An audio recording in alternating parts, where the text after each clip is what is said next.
Great, I'm Curtis Moore, and I am the composer and co-book writer of Triangle. And I am Thomas Mizer, and I am the lyricist and co-book writer of Triangle. We met while we were studying at Northwestern University, go Cats, in Chicago, and we started, actually the first project we worked on was a student seminar where we wrote a musical together, and we've just continued writing ever since.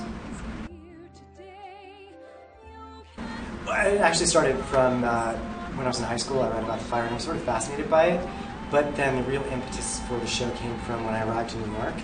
I was walking past, right off Washington Square, and past a building and went, oh my god, that's the Triangle building, because the outside looks exactly the same as it did the day of the fire.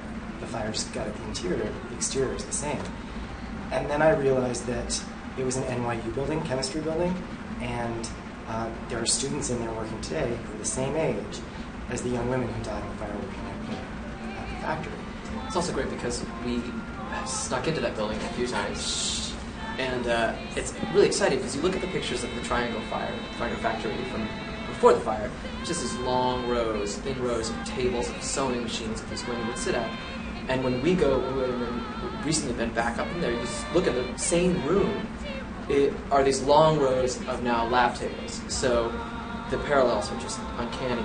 You're looking on now these students at these lab tables compared to 100 years ago, these women at sewing machines. The first thing you have to do in a musical is learn the music, because you can't do anything until you know the music. And the music in this show is interesting because we do have two different time periods, and we're trying to sort of encapsulate that a little bit by having two different types of music, a little bit.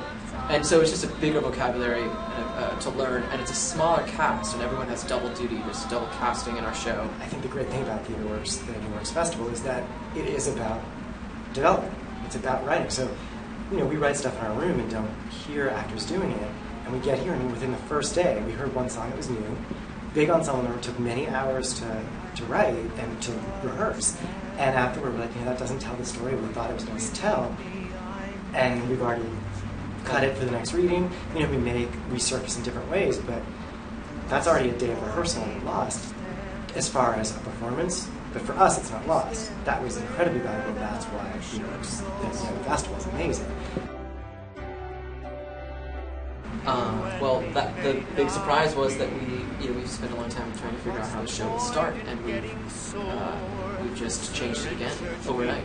Very radical move. Yeah, the first 25 pages just dropped out, and the new 25 pages, which just translates to probably the first 20 minutes of the show. Yeah. So, while there are elements that were already written that have moved around, there's some totally new. So, every day it's an adventure, I'm sure, for the actors to come in and see that stack of Xerox pages and go, all right, let's see how this works today.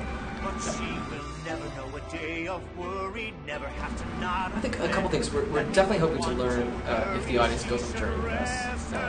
And I'd like to also know what the audience gets from the piece as an emotional journey. Because although the plot, if we were to describe it piece by piece, is probably a little bit complicated, it's a very simple story that ultimately we're trying to tell. And I think we want to make sure that we're searching through the core of that. And a lot of that has to do with telling two stories simultaneously. That just a rhythm changes if you leave one story and you go to another, you come back to it.